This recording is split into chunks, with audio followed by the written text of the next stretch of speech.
Mazmur Daud. Demikianlah firman Tuhan kepada Tuanku, duduklah di sebelah kananku, sampai kubuat musuh-musuhmu menjadi tumpuan kakimu. Tongkat kekuatanmu akan diulurkan Tuhan dari Sion. Memerintahlah di antara musuhmu. Pada hari tentaramu, bangsamu merelakan diri untuk maju dengan berhiaskan kekudusan.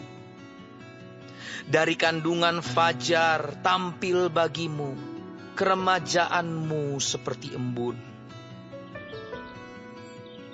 Tuhan telah bersumpah, dan Ia tidak akan menyesal. Engkau adalah imam untuk selama-lamanya, menurut Melkisedek. Tuhan ada di sebelah kananmu. Ia meremukkan raja-raja pada hari murkanya. Ia menghukum bangsa-bangsa, sehingga mayat-mayat bergelimpangan. Ia meremukkan orang-orang yang menjadi kepala di negeri luas. Dari sungai di tepi jalan ia minum. Oleh sebab itu, ia mengangkat kepala.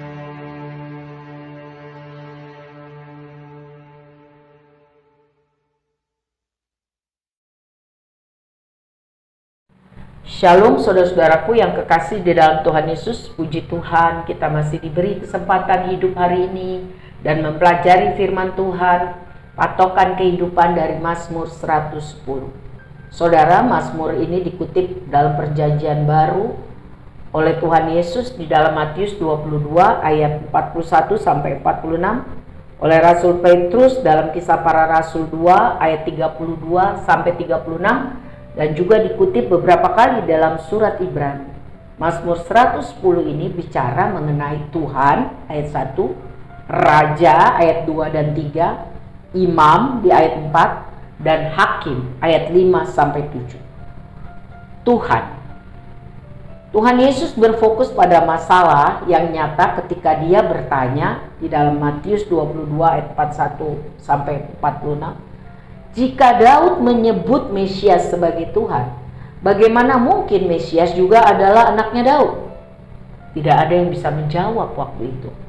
Tetapi sekarang kita mengerti, hanya ada satu jawabannya, bahwa Mesias harus datang sebagai manusia melalui keluarga Daud. Sang Mesias adalah Tuhan 100% sekaligus manusia 100%.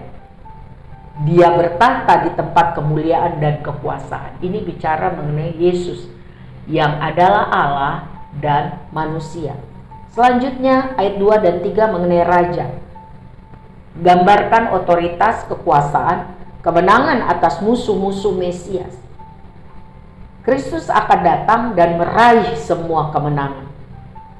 Kita harus termasuk orang-orang yang ambil bagian menjadi laskar atau pasukan Kristus. Pastikan itu. Hidup menjadi laskar Kristus.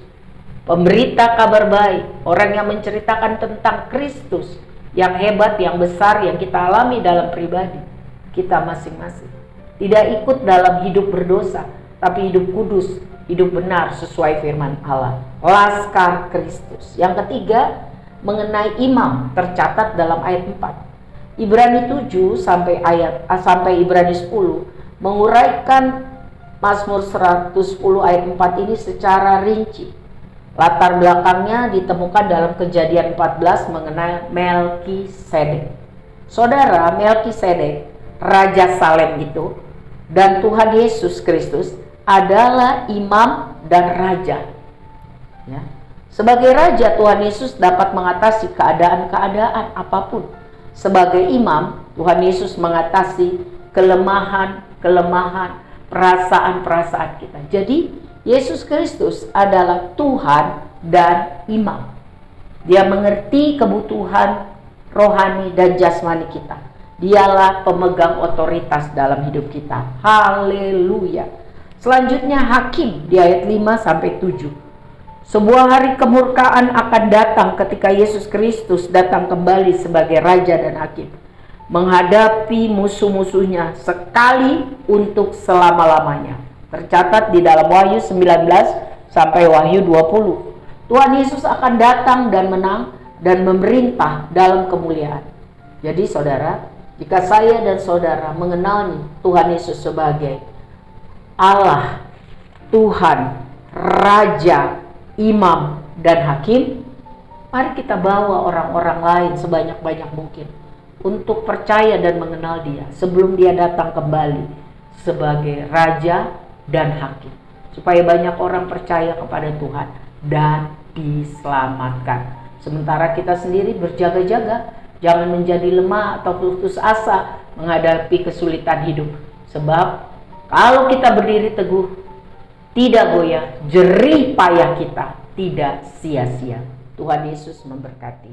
Amin.